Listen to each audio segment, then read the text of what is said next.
Hello everyone, Denise Carpenter from ReikiAssociates.com here, and we're going to start working on the playlist for my journey, my learnings from Japan that I was able to experience this July of 2024, and combine it with the teachings that I learned from Toronto in June of 23 from the same Sensei Inamoto, who teaches Komyo Reikido. That's this form of Reiki. So Komyo Reikido is a Japanese version researched, put together and taught by Sensei Inamoto, and you can look them up on the internet. It's Komyo Reikido International. He teaches all over the world, and I am now one of those certified teachers.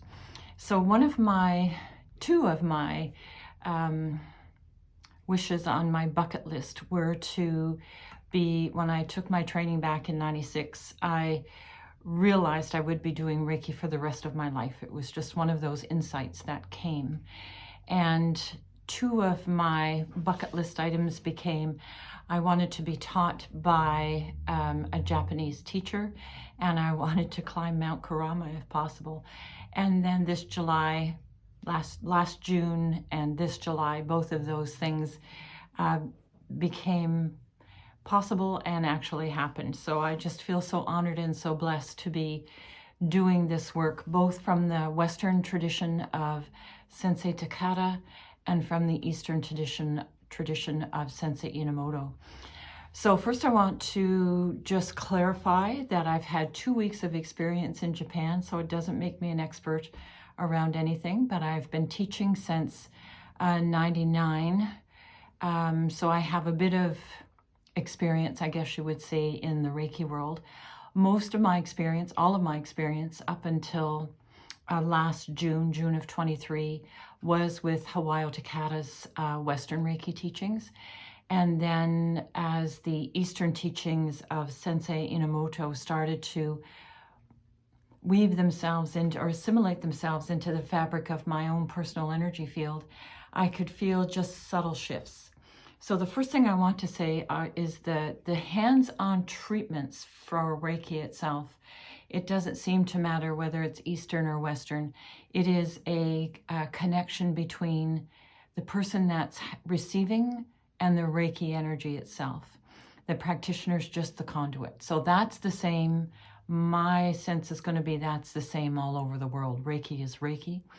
The other thing that was made clear in Japan was that Reiki was gifted to Sensei Usui. So it is said that as he climbed Mount Kurama and did his 21-day retreat, and on the final day stood under the waterfall and received this gift, he was gifted for reaching enlightenment. So from the universal beings, the higher beings, as he did his work, as he cultivated within himself the capacity to be able to be in those higher frequencies, he was gifted the modality of Reiki.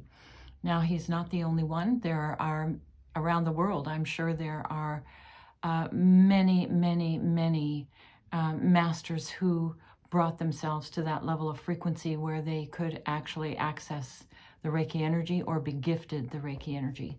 So that's a bit of difference in what we're taught in the Western world, where we say Sensei Usui somehow assimilated. We don't use the word gifted. One of the major differences I found between the Eastern and the Western is in the West, we train from a point of view of it being a therapy to help people work through issues and bring their own personal energy system back into balance and alignment. In the East, it's a spiritual tradition, where in the East, it's a very different culture. Everything has a spirit. Everything is honored as having a spirit. The phone that I'm doing this recording on, I have a spirit.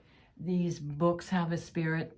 These the fiber art has a spirit. Everything has a spirit, and there is a great respect given to everything and everyone for its own being and for all of the transactions that took place to allow that being to come to fruition. So it's a very different point of view. And as I was going through the teaching, I would say that influenced all the teachings. So level 1 and level 2 between Eastern and Western are basically the same. The symbols for level 2 are pretty much the same. So there just wasn't a lot of difference there. The change came with the Master Practitioner or the level 3.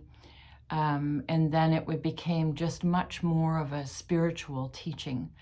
So in the West, we learn more energy techniques. We learn how to meditate. We learn how to bring our system into alignment and balance, which is perfect. And in the East, the same happenings occur, but with the caveat that we give thanks and we give respect to all of the energies that made those things possible. So same but different. So we'll continue more with the teachings, differences between the cultures, and what that brings to the Reiki with our next video. I hope you've enjoyed this. I hope it was a bit informative, maybe enlightening a little bit. If you have any questions or concerns, please contact me through my website, ReikiAssociates.com, and I will see you next time. Namaste.